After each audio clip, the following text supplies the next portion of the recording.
ఫిరాయింపు ఎమ్మెల్యేల కేసులో స్పీకర్ గడ్డం ప్రసాద్ కుమార్ సంచలన తీర్పు ఇచ్చారు. ఎమ్మెల్యేలు దానం నాగేందర్, కడియం శ్రీహరికి ఊరట దక్కింది. 2 కేసుల్ని స్పీకర్ డిస్మిస్ చేశారు. దానం, కడియం బీఆర్ఎస్ ఎమ్మెల్యేలుగానే స్పీకర్ గుర్తించారు. విచారణ సమయంలో దానం, కడియం ఇచ్చిన వాంగ్మూలాన్ని పరిగణలోకి తీసుకున్న స్పీకర్ వారిని బీఆర్ఎస్ ఎమ్మెల్యేలుగానే పరిగణించారు.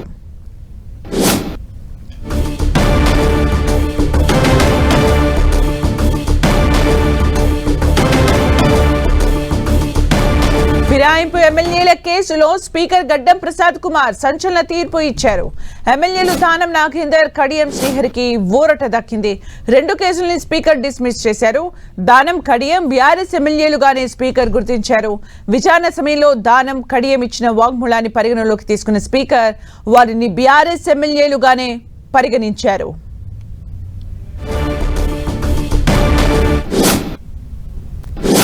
స్పీకర్ పరిధిలో నేను తప్పు చేయలేదు అని చెప్పి నేను పదే నా వాదన చెప్పాను.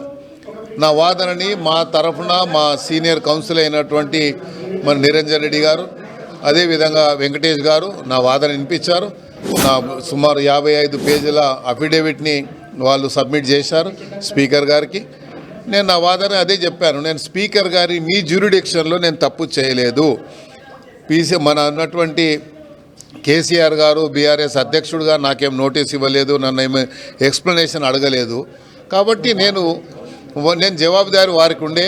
కానీ ఎవరో థర్డ్ పర్సన్ పిటిషన్ వేస్తే I'm not answerable to them. వేరే వాళ్ళు స్వార్థపూర్వకంగా నన్ను అన్ని రకాలుగా ఎన్నో రకాలుగా ఇప్పుడు ఎవరు చెప్పినట్టుగా 6 మాసాల నుండి రకరకాలుగా వాళ్ళు చిత్రీకరించి ఎన్నో రకాలుగా దీనికి గురి చేసినా కూడా నేను ఎక్కడ కూడా నా టెంపర్ని నేను ఎక్కడ కూడా ఇది చేయకుండా నేను సిస్టమేటిక్గా నా వాదనని వినిపించాను. నా వాదనని మరి స్పీకర్ గారు దాన్ని యాక్సెప్ట్ చేసినందుకు నేను ధన్యవాదాలు.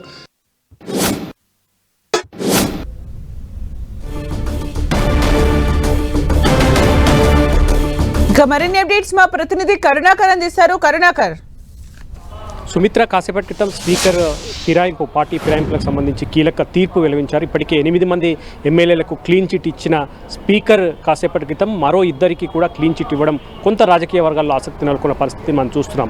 బీఆర్ఎస్ పార్టీ నుంచి గెలిచి కాంగ్రెస్ పార్టీలో చేరిన దానం నాగేందర్, కడియం శ్రీహరి వీళ్ళిద్దరు కూడా స్పీకర్ క్లీన్ చిట్ ఇచ్చారు. వీళ్ళిద్దరిపై వ్యతిరేకంగా ఏవైతే పార్టీ ఫిరాయింపుల కేసులు దాఖలయ్యాయో వాటన్నిటిని కూడా స్పీకర్ డిస్మిస్ చేశారు. వీళ్ళిద్దరికీ క్లీన్ చిట్ ఇవ్వడం జరిగింది. వీళ్ళిద్దరు ఇప్పటికీ బీఆర్ఎస్ పార్టీలో కొనసాగుతున్నట్టే స్పీకర్ ఆమోద ముద్ర వేసిన పరిస్థితిని మనం చూస్తున్నాం. దీనిపై కేటీఆర్ ఘాటుగా స్పందించారు. కాసేపటి క్రితం ఎక్స్లో కేటీఆర్ ట్వీట్ చేశారు. ఇది ప్రజాస్వామ్యంపై బహిరంగ దాడి. కడియం శ్రీహరికి, దానం నాగేందర్కి ఇద్దరు స్పీకర్ వాళ్ళకి క్లీన్ చిట్ ఇచ్చారంటే ప్రజాస్వామ్యంపై జరిగిన బహిరంగ దాడిగా కేటీఆర్ అభివర్ణించారు. స్పీకర్ తీర్పు నేపథ్యంలో ఇది ప్రజాస్వామ్యంలో చీకటి రోజు అని చెప్పి కూడా కేటీఆర్ వ్యాఖ్యానించిన పరిస్థితిని మనం చూస్తున్నాం. మొత్తం మీద చాలా రోజులుగా ఈ కేసు ప్రొలాంగ్ అవుతూ వస్తుంది. మొత్తం 10 మంది ఎమ్మెల్యేలు బీఆర్ఎస్ పార్టీ కారు గుర్తుపై గెలిచి ఆ తర్వాత అధికార కాంగ్రెస్ పార్టీలో చేరిపోయారు. వాళ్ళందరిపై ఇటు బీఆర్ఎస్ పార్టీ ఎమ్మెల్యేలు డిస్క్వాలిఫికేషన్ పిటిషన్ దాఖలు చేశారు. చాలా రోజులుగా పోరాటం చేస్తూ వస్తున్నారు. స్పీకర్ దగ్గర పిటిషన్ దాఖలు చేయడంతో పాటు హైకోర్టును ఆశ్రయించారు. తర్వాత సుప్రీంకోర్టును కూడా ఆశ్రయించారు. సుప్రీంకోర్టు ఆదేశాల మేరకు స్పీకర్ ఈ 10 మంది పార్టీ ఫిరాయింపులదారులకు సంబంధించిన కేసుపై విచారణను పూర్తి స్థాయిలో కొనసాగిస్తూ వస్తున్నారు. మొన్న దాదాపు 8 మందికి క్లీన్ చిట్ ఇచ్చిన స్పీకర్ మొన్న శనివారం ఈ ఇద్దరికి దానం నాగేందర్, కడియం శ్రీహరికి సంబంధించిన కేసును కూడా విచారణ జరిపి శనివారం తీర్పును రిజర్వ్ చేశారు. కాసేపటి క్రితం ఈ తీర్పును స్పీకర్ వెలువరించారు. కడియం శ్రీహరి, దానం నాగేందర్ పై ఏవైతే డిస్క్వాలిఫికేషన్ పిటిషన్లు దాఖలయ్యా ఆ పిటిషన్లన్నింటినీ కూడా స్పీకర్ కొట్టిపారేశారు. ఇద్దరు కూడా క్లీన్ చిట్ ఇవ్వడంతో పాటు ఇద్దరు కూడా బీఆర్ఎస్ పార్టీలో కొనసాగుతున్నారని చెప్పిన పరిస్థితిని మనం చూస్తున్నాం. స్పీకర్ తీర్పును కడియం శ్రీహరి కావచ్చు, దానం నాగేందర్ సమర్థించిన పరిస్థితిని మనం చూస్తున్నాం, స్వాగతించిన పరిస్థితిని మనం చూస్తున్నాం. దానం నాగేందర్ కాసేపటి క్రితం మాట్లాడుతూ చాలా స్పష్టంగా తనకి బీఫామ్ ఇచ్చింది బీఆర్ఎస్ పార్టీ అధినేత మాజీ ముఖ్యమంత్రి కేసీఆర్. కాబట్టి తాను కేసీఆర్కు మాత్రమే జవాబుదారీగా ఉంటాను, కేసీఆర్ని ఇప్పటికీ అభిమానిస్తున్నాను. కానీ తనపై డిస్క్వాలిఫికేషన్ పిటిషన్ వేసింది వ్యక్తిగతంగా వేరే వాళ్ళు వేశారు.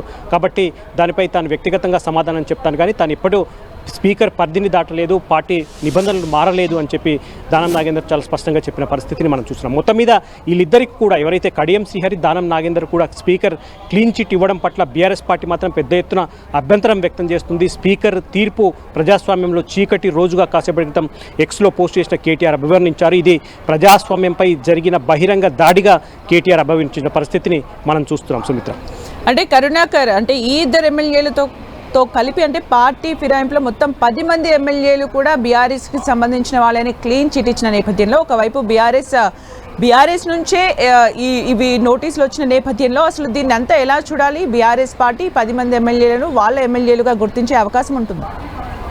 ఖచ్చితంగా ఈ 10 మంది పార్టీ ఫిరాయించిన ఎమ్మెల్యేలపై బీఆర్ఎస్ పార్టీ సుదీర్ఘంగా పోరాటం చేస్తూ వస్తుంది. మొదటగా స్పీకర్ దగ్గర డిస్క్వాలిఫికేషన్ పిటిషన్లు దాఖలు చేసి ఈ 10 మందిని అనర్హులుగా గుర్తించాలి, 10 మందిని డిస్క్వాలిఫై చేయాలని చెప్పి స్పీకర్ దగ్గర పిటిషన్ దాఖలు చేసింది. స్పీకర్ నుంచి సరైన సమయంలో సానుకూల స్పందన రాకపోవడంతో హైకోర్టును ఆశ్రయించింది.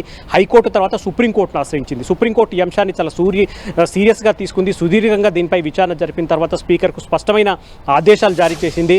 ఒక డెడ్ లైన్ విధించి 10 మంది ఎమ్మెల్యేలకు సంబంధించిన డిస్క్వాలిఫికేషన్ పిటిషన్పై విచారణ జరిపి తీర్పు ఇవ్వాలని చెప్పి స్పీకర్కు సుప్రీంకోర్టు ఆదేశాలు జారీ చేసిన పరిస్థితిని మనం చూస్తున్నాం. ఒకటి కాదు 2-3 సార్లు కూడా స్పీకర్కు డెడ్ లైన్ విధించి గతంలో లాస్ట్ సారి ఖచ్చితంగా దీనిపై నిర్ణయం తీసుకోవాలని చెప్పి సుప్రీంకోర్టు ఆదేశాలు జారీ చేస్తే స్పీకర్ వడివడిగా ఈ స్పీకర్కి సంబంధించిన అన్నిటిపైన విచారణ జరిపి మొత్తం 8 మందికి అయితే ఇప్పటివరకు క్లీన్ చిట్ ఇచ్చారు.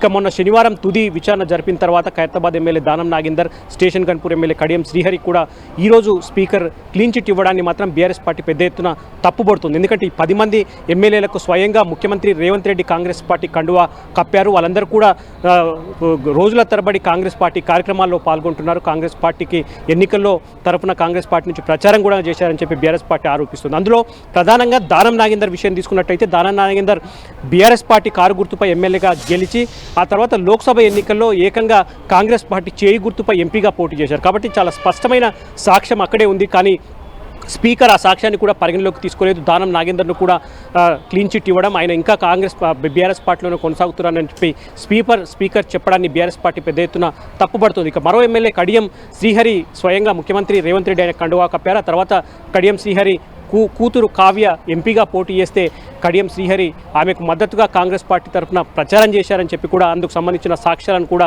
ఇటు స్పీకర్ కావచ్చు అటు సుప్రీంకోర్టులో కూడా బీఆర్ఎస్ పార్టీ సమర్పించింది. కానీ స్పీకర్ వాటిన్నింటినీ కూడా పరిగణలోకి తీసుకోకుండా కడియం శ్రీహరి, దానం నాగేందర్ను ఇంకా బీఆర్ఎస్ పార్టీలోనే కొనసాగుతున్నారని చెప్పడం మాత్రం బీఆర్ఎస్ పార్టీ పెద్ద ఎత్తున అభ్యంతరం వ్యక్తం చేస్తున్న పరిస్థితిని చూస్తున్నాం.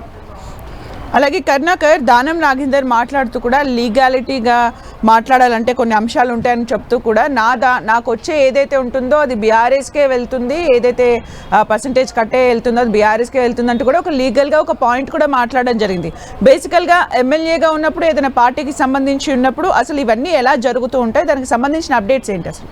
అంటే ఖచ్చితంగా పార్టీ ఎమ్మెల్యేలు ఎవరైతే ఉన్నారో వాళ్ళందరి జీతాల నుంచి ప్రతి ఎల్పీ కార్యాలయం, కాంగ్రెస్ కావచ్చు, బీజేపీ కావచ్చు, ఇటు బీఆర్ఎస్ కావచ్చు, ప్రతి పార్టీ కూడా ఎల్పీకి కార్యాలయాలకు సంబంధించి ఎల్పీ కార్యాలయాలను ఆ సిబ్బంది నిర్వహించేందుకు కొంత జీతాలు కానీ ఇతర ఖర్చుల నిమిత్తం ప్రతి ఎమ్మెల్యే జీతం నుంచి ఒక 5,000 రూపాయల నుంచి 10,000 రూపాయలు ప్రతి నెల ఆటోమేటిక్గా ఆ పార్టీ ఎల్పీ కార్యాలయం తీసుకుంటుంది. కాబట్టి 10 మంది ఎమ్మెల్యేలకు సంబంధించిన జీతాల నుంచి కూడా బీఆర్ఎస్ పార్టీ ఎల్పీ కార్యాలయానికి ప్రతి నెల 5,000 రూపాయలు కట్ అవుతూ వచ్చింది.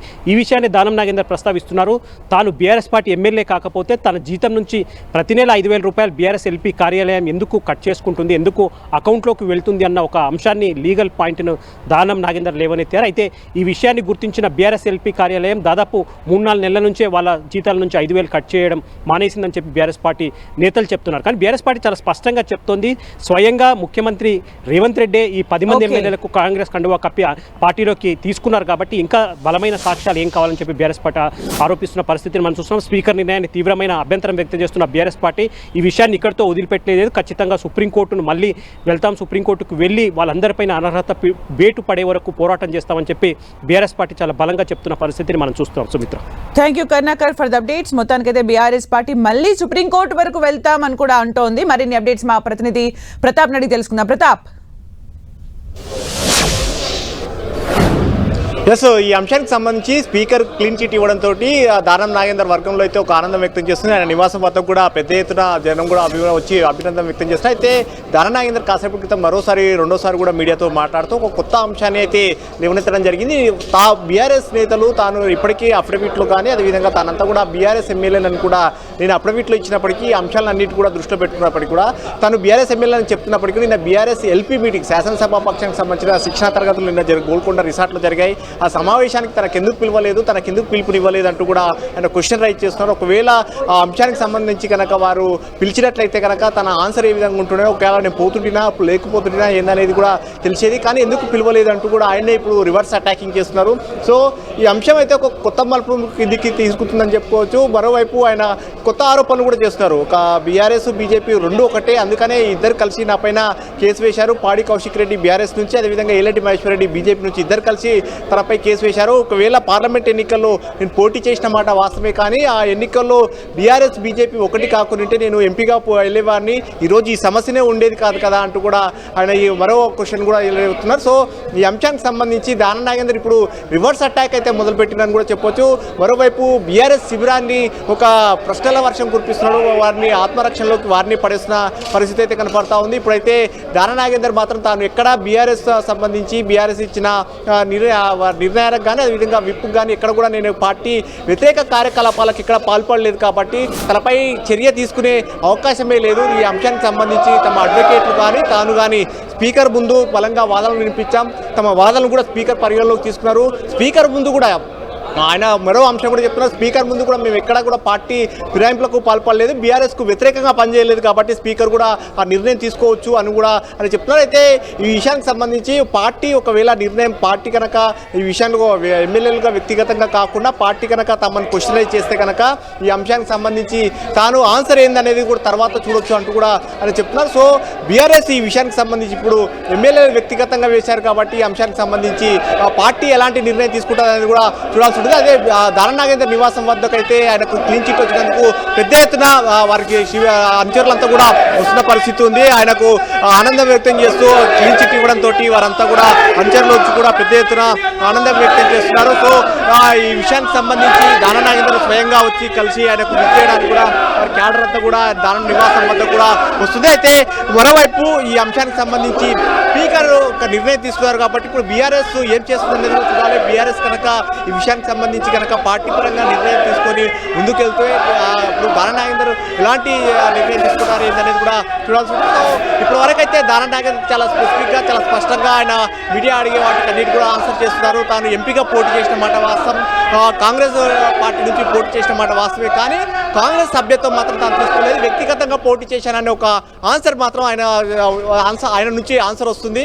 ఈ దానికి సంబంధించి బీఆర్ఎస్ ఎలాంటి నిర్ణయం తీసుకుంటుంది అనేది కూడా చూడాలి. సో బీఆర్ఎస్ ఎలాంటి ఫైట్ చేసినా ఇప్పుడు స్పీకర్తో ఈ ముగిసింది కాబట్టి నెక్స్ట్ ఫర్దర్గా న్యాయస్థానాలను వారిని ఆశ్రయిస్తామని కూడా ఇప్పటికే చెప్తుంది కాబట్టి న్యాయస్థానాలను ఆశ్రయించినా హైకోర్టుకి వెళ్ళినా సుప్రీంకోర్టుకి వెళ్ళినా వారు ఏ విధంగా చెప్పినా తాను లీగల్గా తాను కూడా ఫైట్ చేస్తాను, తమ అడ్వకేట్స్ అంతా కూడా ఈ అంశానికి సంబంధించి కూడా సిద్ధంగా ఉన్నారని కూడా దానం నాగేందర్ చెప్తున్నారు.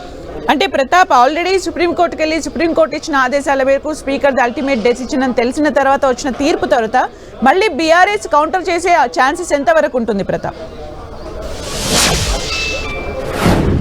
ఎస్, ఇప్పుడు సుప్రీంకోర్టు చాలా స్పెసిఫిక్గా ఒక అంశాన్ని ఇక్కడ క్లారిఫై చేసింది. ఆ అంశాన్ని కూడా అందరూ కూడా చూడాల్సి ఉంటుంది. ఏంటంటే సుప్రీంకోర్టు ప్రధానంగా ఇప్పుడు ఈ అంశానికి సంబంధించి ఫిరాయింపుల ఎపిసోడ్ అనేది కూడా పూర్తిగా స్పీకర్ పరిధిలోని అంశం.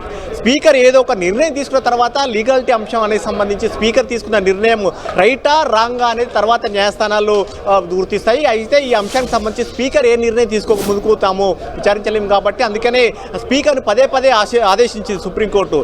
ఏదో ఒక నిర్ణయం మీరు తీసుకోండి, నిర్ణయం తీసుకున్న తర్వాత ఫర్దర్గా అది ఏందనేది న్యాయ సమీక్ష అనేది మేము చేస్తాం, ఇప్పుడు మీ పరిధిలోని అంశం కాబట్టి మీరు ఒక నిర్ణయం తీసుకోవాల్సిన అవసరం ఎంతైనా ఉందంటూ కూడా స్పీకర్ను పదే ఆదేశించింది. గడువు కూడా అందుకనే 3-4 సార్లు కూడా గడువు కూడా పొంచడం కానీ ఫైనల్గా పలానా అంటూ కూడా ఒక డెడ్ లైన్ కూడా విధించి కూడా స్పీకర్కు ఇప్పటికీ ఆదేశించింది. ఇప్పుడు స్పీకర్ అనేది ఆయన కోర్టులో ఉన్న బంతిని ఆయన బయటికి వేయడం జరిగింది. ఇప్పుడు బీఆర్ఎస్ పార్టీ ఎలాంటి నిర్ణయం తీసుకుంటుంది? Right Pratap, hold on line.